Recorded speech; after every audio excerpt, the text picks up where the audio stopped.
कि भारत को जितना लाभ ट्रंप के इस टैरिफ प्लान से मिला उतना संसार के किसी कंट्री को नहीं मिलता। कैसे मिला?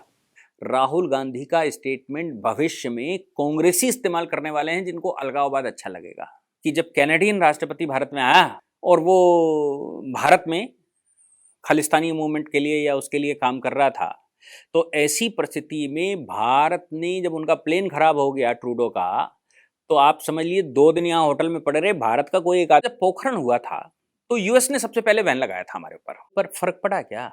भारत का स्वभाव राष्ट्रवाद का है।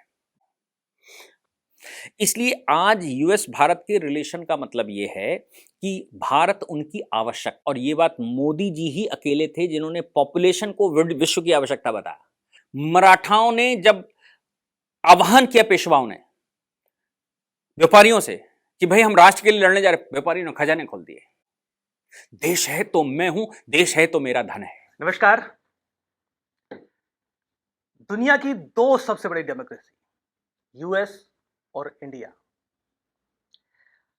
यूएस के जो उपराष्ट्रपति हैं जेडी वेंस, वो भारत के दौरे पर हैं और इस बहाने फिर से यह चर्चा हो रही है भारत और यूएस की दोस्ती की। आज के इस एपिसोड में हम यूएस को समझेंगे और भारत को समझेंगे। यूएस के पर्सपेक्टिव से भारत की डेमोक्रेसी को समझने की कोशिश करेंगे और दोनों देशों के रिलेशन को समझेंगे और फिर बाद में बात करेंगे कि इन दिनों जो ट्रंप ने पूरी दुनिया में उथल पुथल मचा रखी है और जो भारत की दोस्ती यूएस के साथ बढ़ रही है, इन दोनों को कोई तालमेल भी होगा या फिर इसका अंत भारत के लिए नुकसानदेह हो सकता है।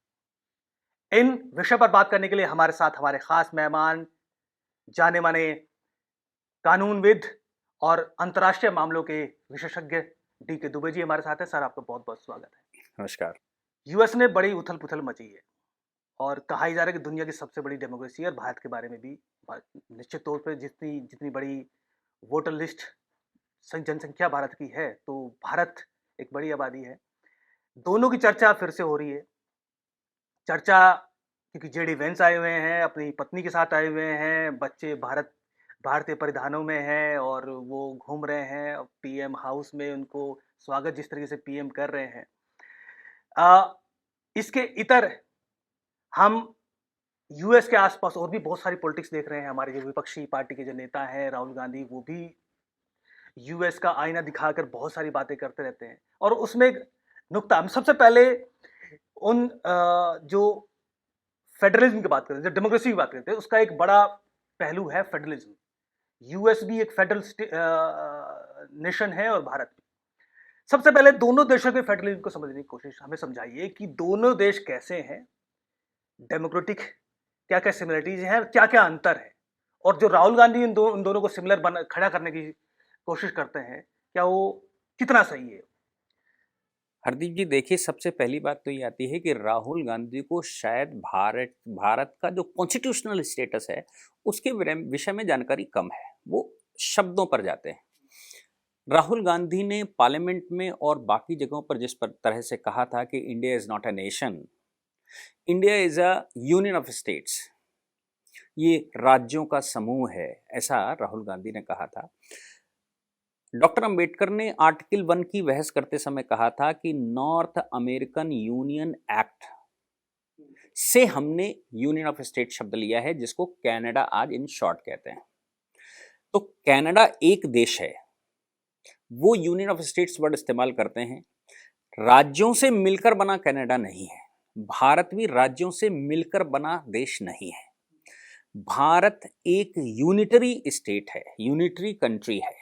इंटरनेशनल भाषा में स्टेट देश को कहते हैं और कंट्री बाकी को कहते हैं। मतलब हम अपने यहाँ उसको कंट्री कहते हैं या नेशन कहते हैं, वो उसको स्टेट कहते हैं अंतर्राष्ट्रीय भाषा में, जब आप यूएन चार्टर पर जाएंगे तो भारत के आर्टिकल 1 के जहाँ पर ये राहुल गांधी कह रहे हैं, वहाँ पर डॉक्टर अंबेडकर कहते हैं इसका मतलब ये नहीं है कि कोई देश यहाँ स्वतंत्र है या ऑटोनॉमस है। कोई देश है ही नहीं, देश केवल एक है, वो है भारत। इसमें आने का तो अधिकार है किसी कंट्री को, यहां से जाने का अधिकार किसी को नहीं है। ये डॉक्टर अंबेडकर स्टेटमेंट देते हैं आर्टिकल 1 का प्रस्ताव रखते समय। इसको थोड़ा और अगर समझ लेंगे तो फिर इनरी बेरूबरी का जजमेंट पढ़ना पड़ेगा। नेहरू जी ने क्या किया, बेरूबरी स्टेट हमारे पास थी बंटवारे में, वो पाकिस्तान को देने के लिए समझौता कर लिया कि हम बेरूबरी स्टेट पाकिस्तान को देंगे, उनका बॉर्डर सीधा हो जाए। उस समय पाकिस्तान का मतलब ईस्ट पाकिस्तान की मैं बात कर रहा हूं। हमारे यहाँ उस समय बलराज मधोक साहब, जो कि जनसंघ के सदस्य थे, उन्होंने विरोध कर दिया।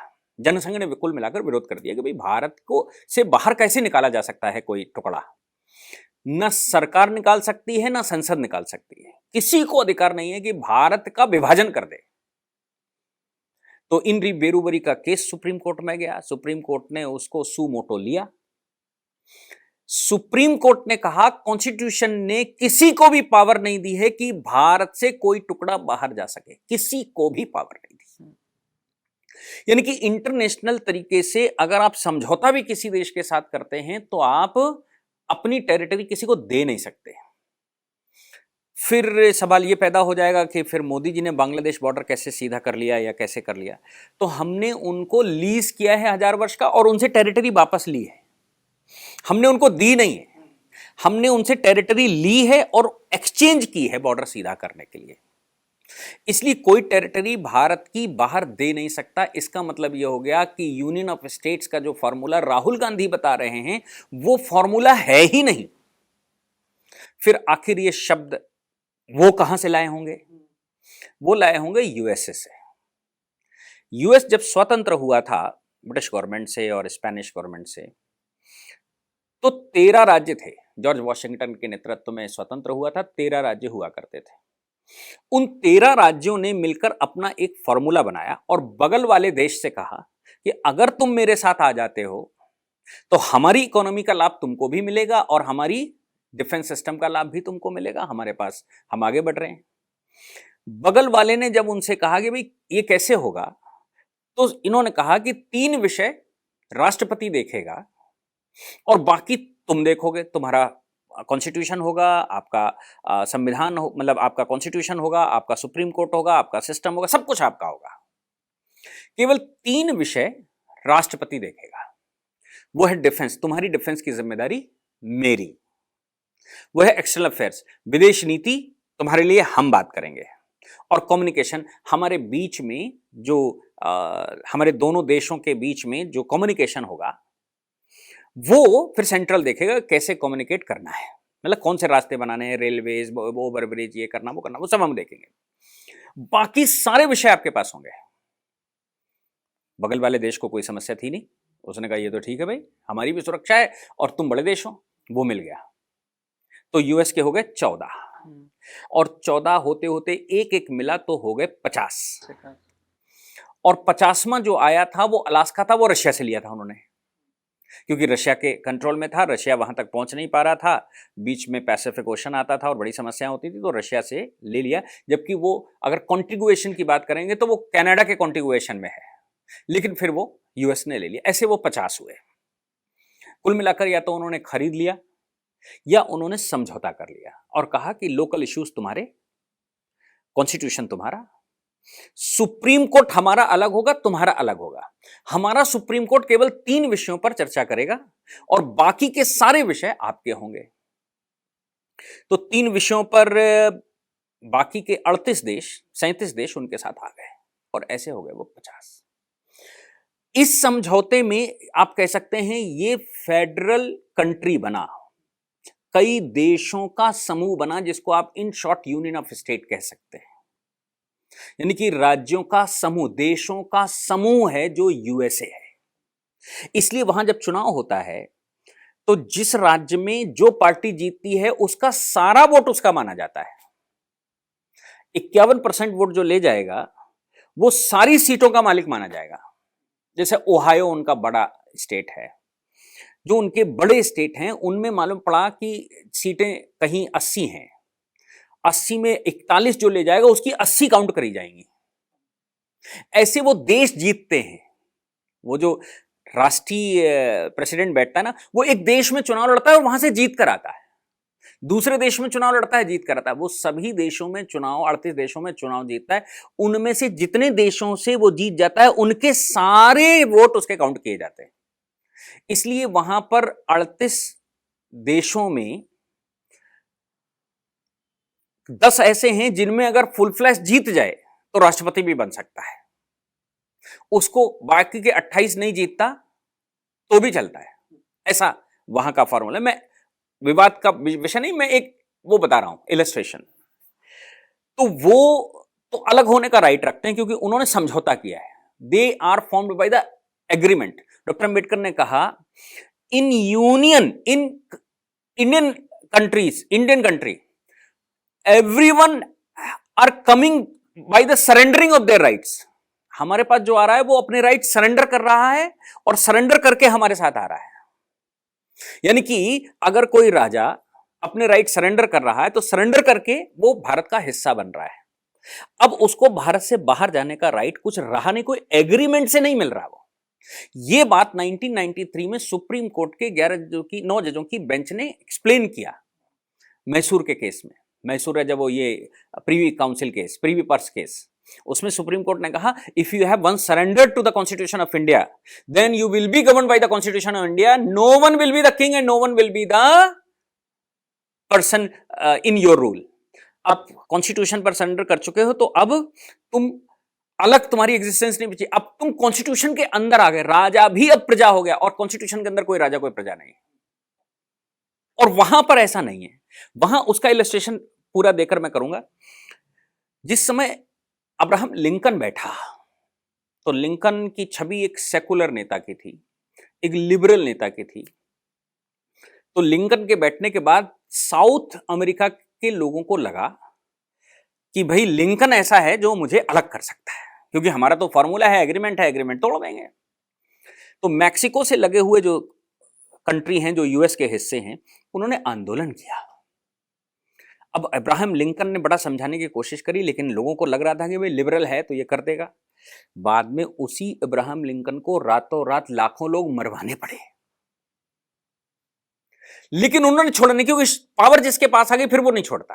अब पावर इस समय यूएस की केंद्रीय सरकार के पास है तो वो किसी को अलग नहीं होने, वो एग्रीमेंट टूटने नहीं दे रहा, लेकिन लीगली कॉन्स्टिट्यूशनली उनको जाने का अधिकार है। जिन शर्तों पर वो आए थे इन शर्तों पर वो बाहर जा सकते हैं।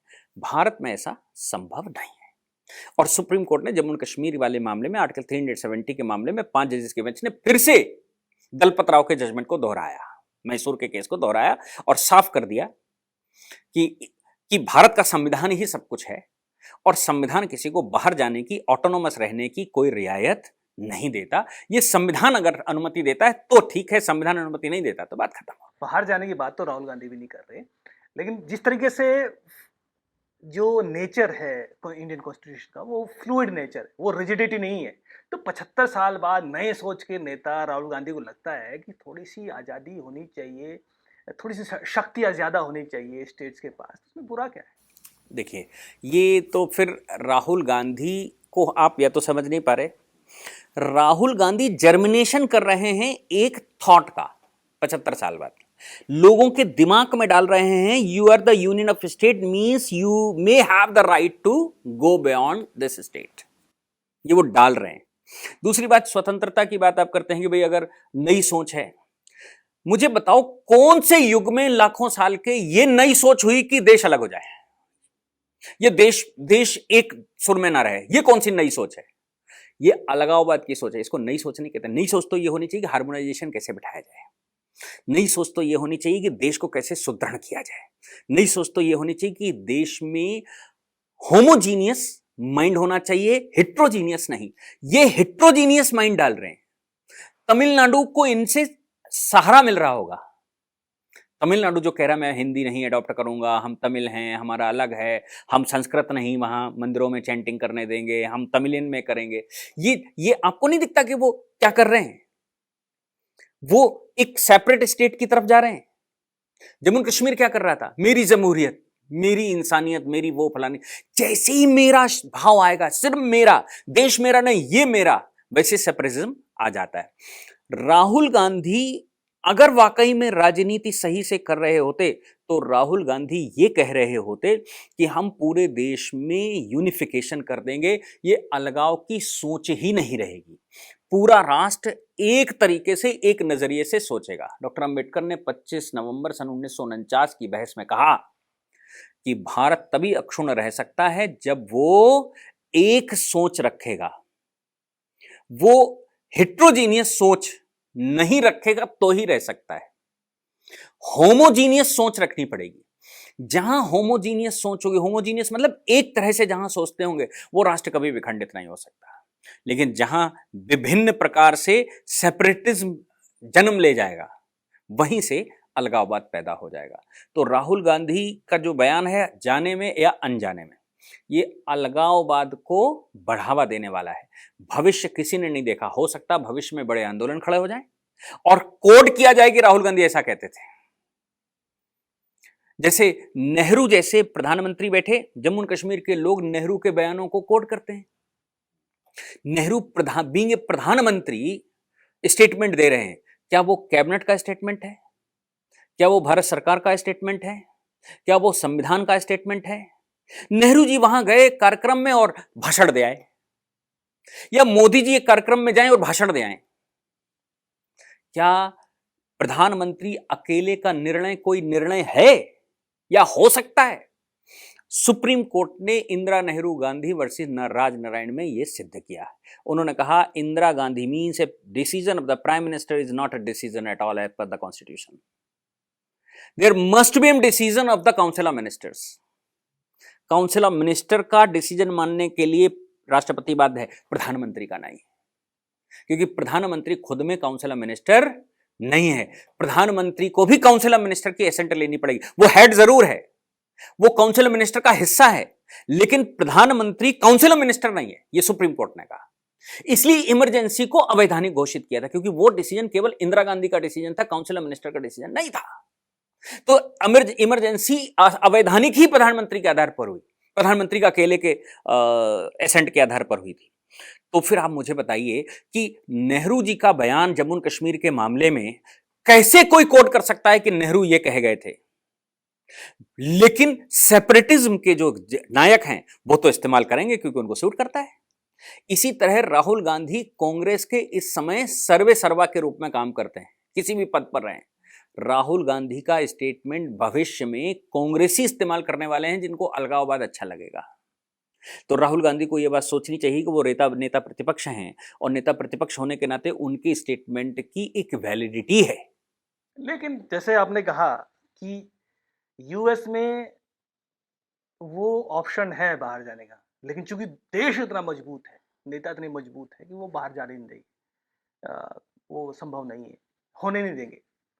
भारत भी, क्या भारत जैसे मजबूत देश को भी इतनी छोटी मोटी चीजों पे ध्यान देना चाहिए कि इतना बड़ा विषय हो? भारत मजबूत होगा तो फिर ऐसे बयानों का क्या मतलब? और दूसरा, नई सोच के नेता, मैं इसलिए कहा कि यूएस जा रहे हैं, यूएस में एक सिस्टम देख रहे हैं राहुल गांधी जी, तो कुछ सुझाव ही दे दिया, तो उसमें डेमोक्रेसी में उस सुझाव का एक कम से कम सुनने की वैल्यू होनी चाहिए।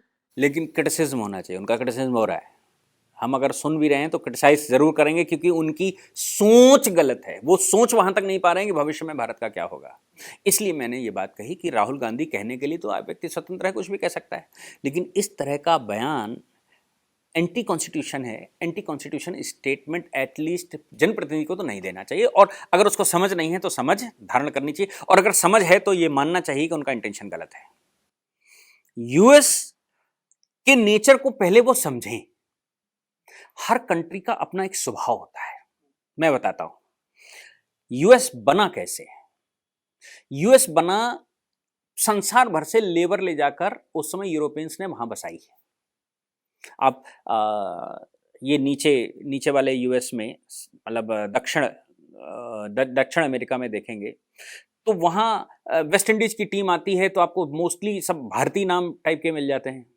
ऊपर भी देखेंगे तो ये सब दुनिया भर में जो कॉलोनिज्म पर विश्वास करने वाले कंट्री, उन्होंने लेबर ले जाकर वहाँ बसाई थी। जब यूएस स्वतंत्र हुआ तो उसका स्वभाव इकोनॉमिकली चलता है, यूएस का रिलीजन नहीं है। यूएस का रिलीजन इकोनॉमी है, धन यूएस का रिलीजन है। यही कारण था कि विश्व भर के कंट्री में लॉकडाउन लगा, यूएस में नहीं लगा था, क्योंकि वो इंसान से नहीं चलते, वो किससे चलते हैं? वो इकोनॉमी से चलते हैं। सांस्कृतिक एकरूपता नहीं। इकोनॉमी ही उनको बांधने का साधन है। संसार के जो धन लुलुप लोग हैं, उनके विचार में सबसे पहला कंट्री कहां रहना चाहिए तो यूएस आता है। जो धन से सोचता है वो वहां का वीजा लेने के लिए और वहां नागरिकता लेने के लिए दुनिया भर के उपाय अपनाता, चाहे रास्ते मारा क्यों ना जाए, इलीगली घुसता है, क्योंकि उसका दिमाग वैसा है। इसलिए यूएस का जो निर्माण होता है वो होता है इकोनॉमी से। यूएस में रहने वाला वो हर एक व्यक्ति किसी भी राष्ट्र का हो, वो यूएस को स्ट्रांग देखना चाहता है, क्योंकि उसको इकोनॉमी से प्यार है। उसको जिस देश से आया उससे प्यार थोड़ा कम है। स्थान होगा, सद्भावना होगी, लेकिन जहां धन का नंबर आएगा वहां यूएस। अब आ जाइए यूरोप में, वो कॉलोनिज्म पर विश्वास करते हैं, दूसरे पर शासन करने पर विश्वास करते हैं। इसलिए पूरे यूरोप ने पूरे विश्व पर कब्जा करके रखा था। वो पॉलिटिक्स करते हैं तो इस तरह की करते हैं, दूसरे कंट्री को डिस्टर्ब कैसे किया जाए ताकि हमें घुसने का रास्ता मिले।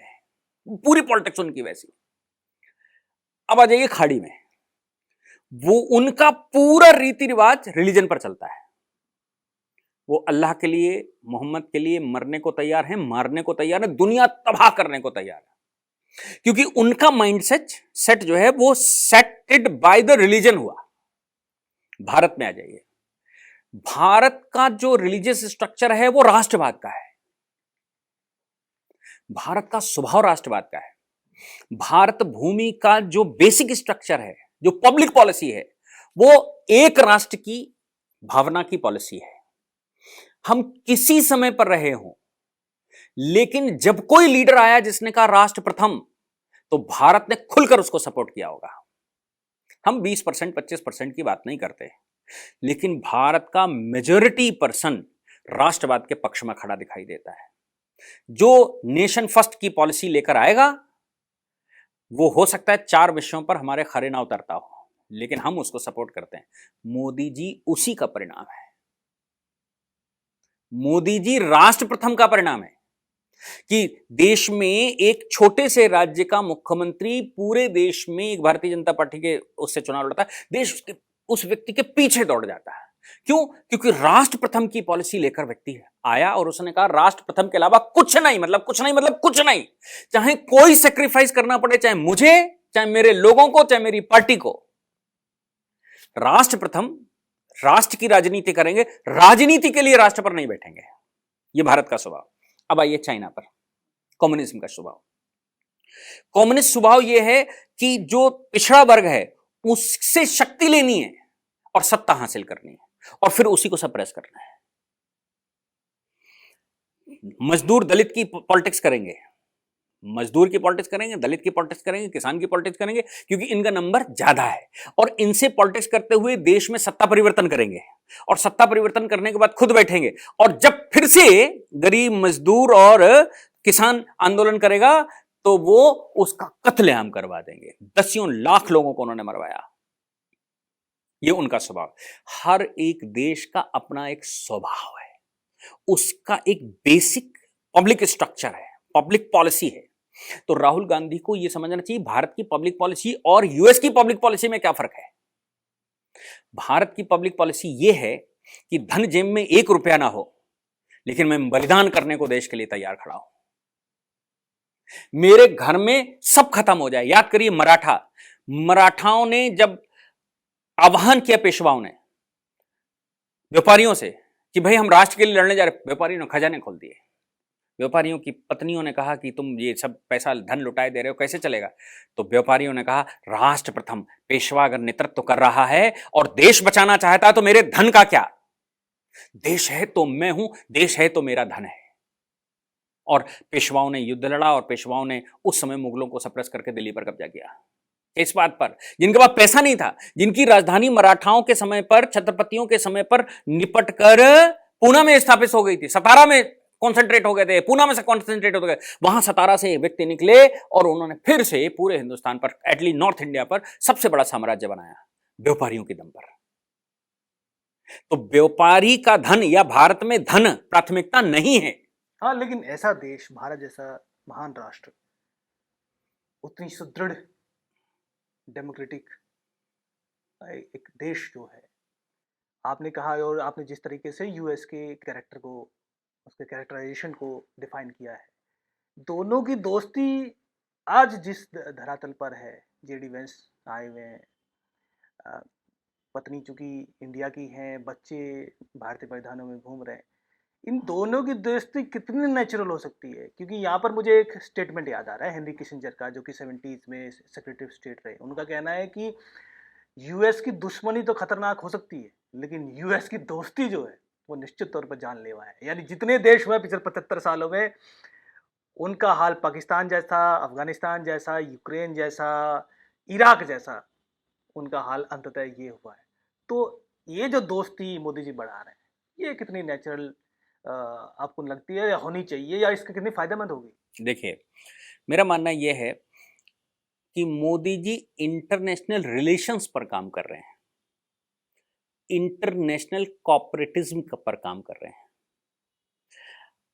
दोस्ती व्यक्तिगत है उनकी, राष्ट्रपति की उनकी दोस्ती व्यक्तिगत है, लेकिन इस दोस्ती के बीच में मुझे बताइए कि जब हमने चाबहार की बात की तो भारत माना क्या?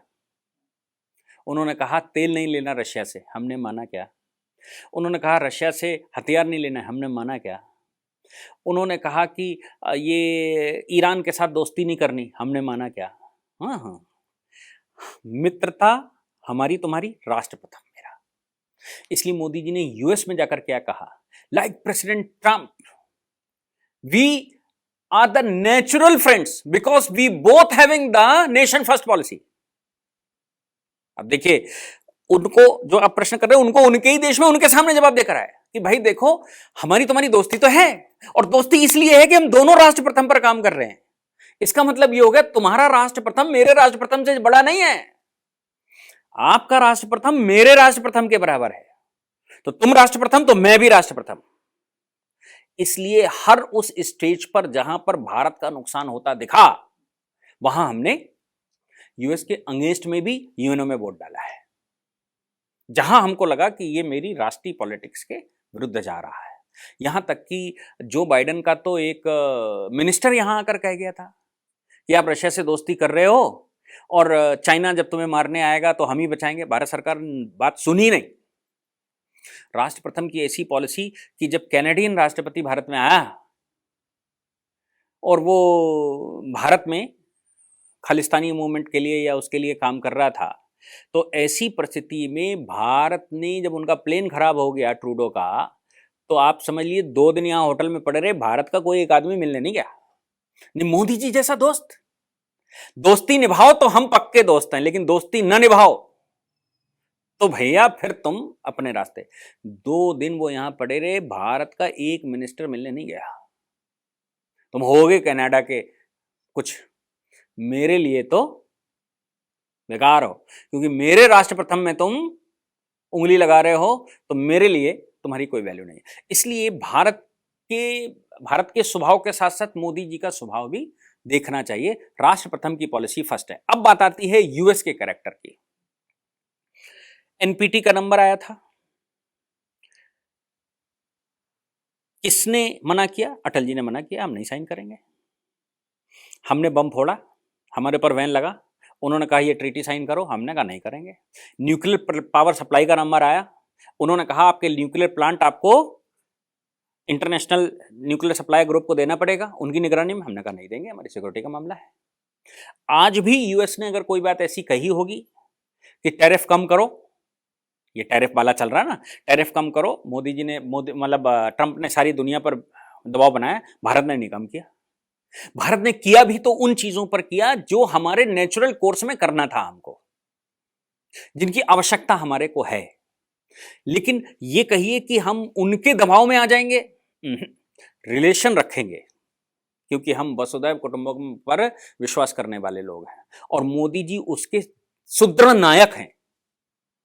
लेकिन जो टैरिफ वाली बात आपने की, जब टैरिफ वो एक नहीं, कम से कम 5 से 6 बार इंडिया का नाम लेकर वो ये कहते हैं कि इंडिया बहुत फायदा उठाता है और वो टैरिफ हम पे इतना लगाता है तो हम भी इतना लगाएंगे। तो विपक्षी पार्टी ने तो बड़ा जोर शोर से इसको उठाया कि भाई अब कहाँ गया हाउडी मोदी वाला जो दोस्ताना था।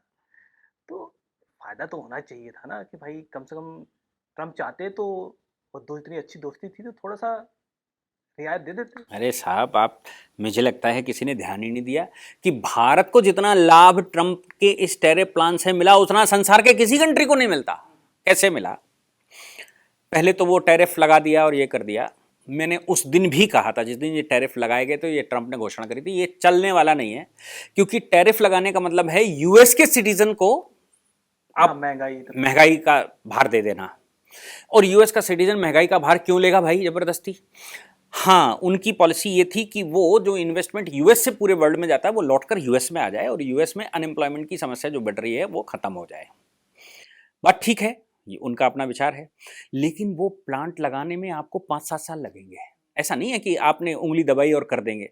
लेकिन ये बात तो पक्की है कि जो अच्छे लीडर्स हैं वो पहले झटका देते हैं फिर रियायत देते हैं, ताकि लोग मेंटली तैयार हो जाएं और इधर की तरफ इन्वेस्टमेंट कुछ आए। ट्रंप ने भी सेम वैसा ही किया, लेकिन चाइना पर टैरिफ कितना लगाया? 140%। क्यों भाई, हमारे ऊपर तो उतना ही है। चाइना का टैरिफ ट्रिपल कर दिया और भारत का टैरिफ 90 दिन के लिए सस्पेंड कर दिया। अब विश्व का ऐसा कौन सा कंट्री है, कौन से कंट्री हैं जो मैन्युफैक्चरिंग करते हैं और यूएस को उल्टा सप्लाई करते हैं? चाइना और भारत मुख्य रूप से सामने है। बाकी कंट्रियों में इतनी जगह नहीं है, इन्वेस्टमेंट का आइडिया नहीं है, वो उनके कंट्रियों में अपना ही बेच लें तो बहुत बड़ी बात है। लेकिन भारत और चाइना में विश्व भर का पैसा आता है, यहां लगता है, यहां से मैन्युफैक्चरिंग होती है और उनके अपने कंट्री को सप्लाई होता है जिस कंट्री का इन्वेस्टमेंट आया। चाइना पर इतना टैरिफ लगने का मतलब अब हमारा और चाइना का माल सेम बॉर्डर पर जाएगा तो क्या रेट होगा? हम जो चीज 40 रुपए में दे रहे होंगे वो 150 में दे रहे होंगे। तो आप बताइए, अब हमारे लिए अपॉर्चुनिटी है कि नहीं है? आप जितना चाहो बना लो और उनको बेचाओ। आप भारत को मैन्युफैक्चरिंग हब बना लीजिए और बेचाइए, क्योंकि चाइना से कंपटीशन था, यूएस से कंपटीशन हमारा था ही नहीं। हमारा तो कंपटीशन मैन्युफैक्चरिंग कंट्री के नाते यूएस, ये चाइना के साथ है, और चाइना का माल पहुंचेगा नहीं तो कौन बेचेगा? यकीन मानिए कि यूएस के इस टैरिफ प्लान से सबसे ज्यादा विश्व में अगर किसी को लाभ हो सकता है तो वह भारत हो सकता है। ट्रंप अंदर से खोखिया रहे हैं कि भारत क्यों इतनी तेजी से, क्योंकि वो आपने 3 इडियट देखी है ना, दोस्त फेल हो जाए तो कष्ट होता है, लेकिन फर्स्ट आ जाए तो ज्यादा कष्ट होता है। अब अगर अमेरिका, मतलब मोदी और ट्रंप की दोस्ती है और मोदी अगर 7% ग्रोथ करेगा और अमेरिका माइनस में जाएगा तो भैया इतना तो हो गई कि आप फर्स्ट आ रहे हो यार, हम तुम दोस्त हैं, तुम फर्स्ट पे चल रहे हो और हम इधर जा रहे हैं, तो इतना बयान तो बनता है ना। ट्रंप ने जितने भी बयान दिए उन हर एक बार ये कहा, Modi is a tough negotiator, I know that Modi is a great person. फिर बट लगाकर कुछ ना कुछ कहा, हमारी तुम्हारी दोस्ती है, मोदी मेरा पक्का दोस्त है, भारत मेरा पक्का मित्र है, फलाना है ढिमाका, लेकिन भैया हम परेशान हैं, इसलिए हमें तो ये करना पड़ेगा। लेकिन प्रैक्टिकली किया क्या? कुछ नहीं किया। और मैन्युफैक्चरिंग वहां शुरू होगी, अगर आज प्लांट लगने शुरू होंगे तो 5-6 साल लगेंगे। भारत ने जब तय किया था, मोदी जी आए थे तो भारत ने तय किया कि हम मैन्युफैक्चरिंग भारत में करवाएंगे, तो अब प्रोडक्शन शुरू हुआ है 10 साल में, अभी भी फुल फ्लैश प्रोडक्शन शुरू नहीं हो पाया जो हम इन्वेस्टमेंट यहां पर लाए। तो उनको भी वो करने में टाइम लगेगा, तब तक किसकी सरकार बैठेगी, क्या होगा, वो तो भविष्य बताएगा। लेकिन ये 10 वर्ष हमारे लिए क्या वैल्यू रखते हैं ये सोचिए, क्योंकि हमने मैन्युफैक्चरिंग शुरू की है, हमें मार्केट चाहिए। चाइना पहले से एस्टैब्लिश्ड है, उसकी मार्केट फेल हो रही है, हमने मार्केट चाहिए, तो कहां मिलेगी मार्केट? ये टैरिफ गेम में मार्केट हमारे प्रोडक्शन को जो अब शुरू हो रहा है उसको मार्केट मिलेगी अब अमेरिका में। वो सिर्फ आपको मार्केट नहीं दे रहे हैं, उनका एक बीच बीच में कई बयान इस तरह की भी आए हैं। देखिए, जो ट्रेड, जो बायलैटरल ट्रेड है उसमें डेफिसिट भी बहुत ज्यादा है। जैसे भारत तो 150 करोड़ का, यानी अगर ट्रेड है, भारत $100 बिलियन की इनको सामान बेच रहा है, लेकिन खरीद रहा है सिर्फ 50 का। जो तो भाई वो कह रहा है कि भाई ये भी आप बराबर करो, नहीं हमसे हथियार खरीदो। नहीं, वो कह रहे हैं, इस तरह के दबाव भी तो एक साथ में आने वाले। या दोस्त दोस्त के ऊपर दबाव नहीं बनाता? ये दबाव तो बनेगा भाई, ये तो हमने निर्णय करना है ना, ये तो मोदी फर्स्ट है, हम उन्होंने दबाव बनाया चाबहार पोर्ट पर, हमने माना क्या? उन्होंने S4 पर बनाया, हमने माना क्या? उन्होंने रशियन तेल पर बनाया, हमने माना क्या? ये भाई ये उनका काम है। हम दो लोग व्यापार कर रहे हैं तो व्यापारियों का काम है एक दूसरे पर दबाव बनाना, वो कह रहे हैं। लेकिन हम सुदृढ़ है ना, क्यों मालूम? ऐसा नहीं है कि ये नेचुरल कोर्स में वो हमको रियायत देते हैं। आपको याद होगा जब पोखरण हुआ था तो यूएस ने सबसे पहले बैन लगाया था हमारे ऊपर, फिर उनके दोस्तों ने लगाना शुरू किया। हमारी इकोनॉमी पर फर्क पड़ा क्या? तकलीफ हुई केवल, लेकिन हमारी इकोनॉमी पर फर्क इसलिए नहीं पड़ता क्योंकि विश्व की 15 से 20% पॉपुलेशन हम अकेले रखते हैं और हम विश्व की सभी प्रकार की जलवायु रखते हैं, सभी प्रकार की जलवायु रखते हैं और विश्व में तेल छोड़कर सब कुछ पैदा करते हैं। मतलब मेरी जरूरतें तेल छोड़कर पूरी भारत में अपने आप हो सकती हैं। तो हम तो सिर्फ इतना हो सकता है कि हमारा आंध्र प्रदेश का या उड़ीसा का सामान हम बांग्लादेश भेज देते हो और इधर केरल को चाहिए है तो हम कहीं बाहर से ले लेते हो, इतना है बस। क्योंकि ट्रांसपोर्टेशन में थोड़ा लॉजिस्टिक कॉस्ट कम हो जाती, हमारे ऊपर बस इतना फर्क पड़ने वाला कि हमारी लॉजिस्टिक कॉस्ट थोड़ी बढ़ेगी, लेकिन ट्रांसपोर्टेशन का बिजनेस बढ़ जाएगा, हमारी जीडीपी पर फर्क नहीं पड़ने वाला। ये पूरे विश्व को मालूम है कि भारत के साथ ट्रेड वॉर छेड़कर कोई पार नहीं पा सकता, और अब तो खास तौर से इसलिए नहीं पा सकता क्योंकि अब हम इलेक्ट्रॉनिक्स पर आ गए हैं।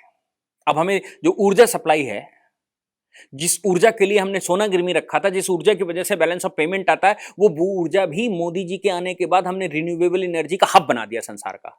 आज हमने हर छत पर एक सोलर प्लांट लगा दिया, हमने विंड एनर्जी बढ़ा दी, हमने हाइडल एनर्जी बढ़ा दी, हमने जेट्रोफा से एनर्जी बढ़ा दी, हमने अब इलेक्ट्रिक पर आ गए हैं जहां तेल का खर्चा है। और जैसा गडकरी जी कह रहे हैं कि अगले 10 वर्ष बाद हमको तेल की जरूरत ही नहीं पड़ेगी। जिस दिन तेल की जरूरत भारत की खत्म हो जाएगी उस दिन कोई भारत के साथ ट्रेड वॉर कर ही नहीं सकता, हमारे साथ किसी का वॉर ही नहीं होगा। चलिए, कुछ इंटरेस्टिंग विजुअल्स जो अभी पीएम हाउस से आए जेडी वेंस के और उसके, मुझे बताइए कि उनकी पत्नी इंडियन है, भारतीय मूल की, हाँ भारतीय मूल की हैं, कहीं भी जाएंगी रहेंगी इंडिया कितना फायदा भविष्य में होता दिख रहा है इन सब संबंधों से, इनसे इस तरह की डिप्लोमेसी जो है, जो डिनर डिप्लोमेसी कहें या फिर जो कल्चरल जो शेयरिंग वाली डिप्लोमेसी है। देखिए एक चीज तो बिल्कुल साफ समझनी चाहिए कि यूएस का इस समय नेचुरल कंपटीशन चाइना के साथ है, नेचुरल कंपटीशन। क्योंकि यूएस की खास बात क्या है कि जो नंबर 2 या नंबर 1 उनके साथ आएगा वो उसके साथ एक ट्रेड वॉर छेड़ते हैं। ट्रेड वॉर के लिए वो युद्ध लड़वाते हैं, कंट्री तोड़वाते हैं, उसकी इकोनॉमी गिराते हैं, सब कुछ करते हैं। इसलिए यूएस नंबर 2 पर नहीं देखना चाहता। उन्होंने रशिया का हाल कर दिया, रशिया को उभरने में जो टाइम लगेगा वो लगेगा। आज की तारीख में उनके सामने चाइना है। चाइना से निपटने के लिए वैसा ही एक शस्त्रवान कंट्री चाहिए जो उनकी तरह सोचता हो, उनकी तरह काम करता हो, उनकी तरह जिसके पास पॉपुलेशन हो, उनकी तरह जिसके पास मार्केट हो। वो कंट्री संसार में कौन है? भारत। इसलिए आज यूएस भारत के रिलेशन का मतलब यह है कि भारत उनकी आवश्यकता है। और यह बात मोदी जी ही अकेले थे जिन्होंने पॉपुलेशन को विश्व की आवश्यकता बताया। उससे पहले हम कहा करते थे भारत में डिग्रेडेशन का कारण पॉपुलेशन है, और मोदी जी ने कहा हमारी शक्ति पॉपुलेशन है, हम संसार के सबसे यंग हैं, हम संसार के इतने परसेंट हैं, हम संसार के इतने परसेंट मार्केट हैं, हमारे पास इतने लोग हैं। क्योंकि जहां आबादी नहीं होगी वहां मार्केट क्या होगी? तो हमारी आबादी भले ही वो नेगेटिव पॉइंट है भारत की इंटरनल डेमोग्राफी के पर्पज से डिसबैलेंस्ड है इंटरनली, लेकिन अगर उसको एक क्षुण मानेंगे तो वो विश्व को कंपटीशन देने के लिए है। तो इसलिए यूएस का हमारी तरफ आना एक स्वाभाविक प्रक्रिया है। अब हमको ये सोचना है कि तमाम गाड़ियां रेस में हैं, हम बिना टकराए गंतव्य तक पहुंच सकते हैं या टकरा कर पहुंच सकते हैं। हमको चूज इस समय करना पड़ेगा कि हमारा नंबर 1 विरोधी किसको रोकना है, चाइना को या यूएस को।